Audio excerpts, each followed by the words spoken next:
lovely ones, and welcome back to another episode of Everything Jackson Family, where we talk about everything Jackson family related. And on today's episode, we are going to be reacting to yet another video, but specifically a video from the Essence page. And this video is of Nia Long, Coleman Domingo, and Jafar Jackson, and it's titled Meet the Jacksons. So without further ado, here we go. Wait, she had 15 Essence covers, wow. And this is my first one?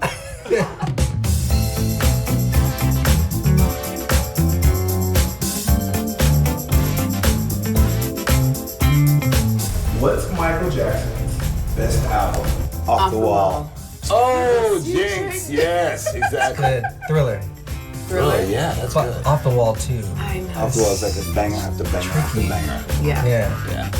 We wanted to tell the story the way that the story really needs to be told, but also we wanted fans to get excited this was happening, and that, to have Jafar at the center of it was really amazing because he's an extension of the family. So I leaned on him a lot when I had questions about Catherine and kind of how did she move, or how did was she quiet, or sometimes I check and I'm like, was that okay? Oh, I remember those moments. It was an experience of a lifetime. Beautiful. I can't really articulate the full feeling I got from it, but it was such a learning experience at the same time to be surrounded by honestly greats and to be guided by Antoine and Graham and just everybody in the crew was so welcoming. I think once you're cast, the pressure goes away because you don't have time for pressure. You just have to get to work, and you have to get to work and really try to raise the right questions. I think about how you're giving nuance to the characters. The court of public opinion would think of Joe as a villain for whatever reasons. Whatever persona that they've seen in snapshots. But I think when I go through the lens of Joe, through his heart, through his eyes, I see that he was doing all that he could to make sure that his family was successful and whole and happy and really operated as a unit. And he saw that spark of talent, and they wanted to be the best, and he knew he could make them the best. We really wanted to show the love between Catherine and Joe. Yes. That was very important to us because at the end of the day, we are telling a story about a black family in the 1960s. And the political backdrop was rough. And it was really important to me that we had something to hold on to, and that was each other. Yes. And one of my favorite moments in the film is very early on. Tired. Joe's coming home, I'm in the kitchen with the kids, Don't spoil and it. he starts to open the door and he just pauses and he gathers himself before he walks in. And I imagine that type of pressure on black men during those times was heavy duty. Yes. And to see it in that moment, as an adult now, maybe when I was younger I wouldn't have understood that as much, but the pause that he took was the pride that he walked in, to be prepared to walk through that door and be the father that he needed to be and the husband that he needed to be. I would also add that the story's told through Michael's eyes.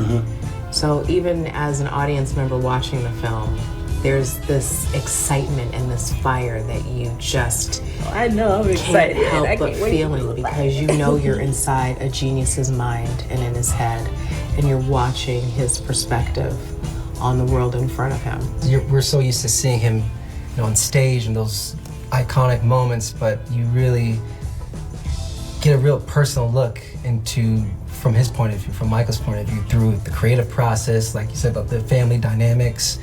And it's such a family feeling that you get to experience, and I can't wait for people to feel that, to So see good. that You're side. jumping around in your seat. I was literally dancing while watching the film. Yeah, It's wild, yeah. I think in the midst of all the chaos and in the midst of all of the responsibility of just being a mom and having that many children, the most important thing for me as an artist was to create a safe and intimate space to connect. Because I think that is what a mother's love is all about. And I think Catherine personifies that grace and elegance, and let's just be real, she's down for her family. Right before we started this, we just got the most incredible review, and it's from his grandmother. And what did she say? She said, Jafar, the film was phenomenal. I said, really, Grandma? Like, you really think so?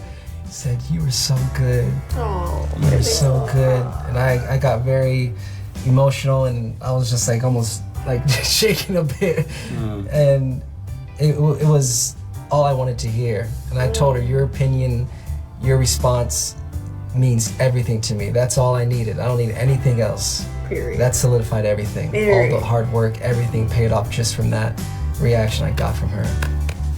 Imagine what she must be feeling though, to see like her grandson telling the story about her son, and just the pride and in some sort of way. I'm sure it's very healing for her too.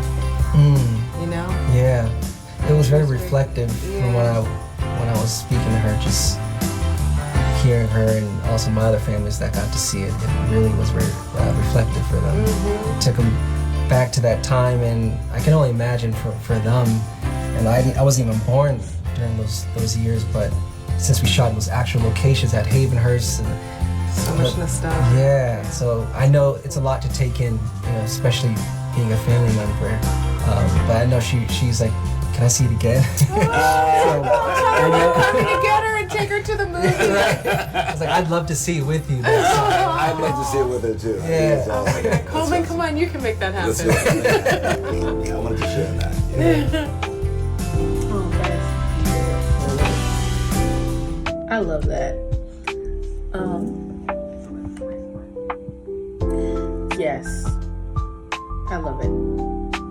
I love it. What are some of my thoughts? So, here's my thoughts and commentary. I am extremely excited to see this film. I'm actually gonna be going to see the early access show because I was too nervous to go to the Friday show because I know it's gonna be packed in there, and I gotta get me a popcorn bucket if they have the popcorn buckets.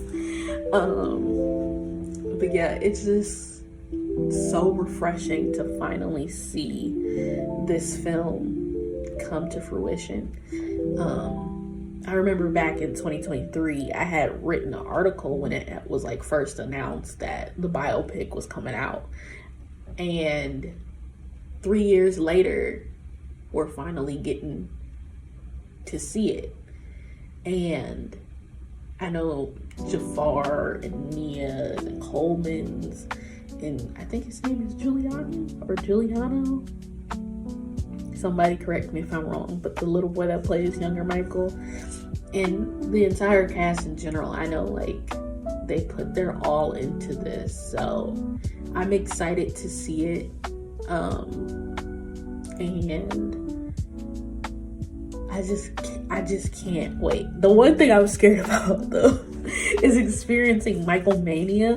I don't know if it'll be as bad or as intense here where I'm at, as to where it might be extremely intense in places like LA or New York or maybe even Gary, but like I've never experienced Michael mania, so I'm like kind of scared.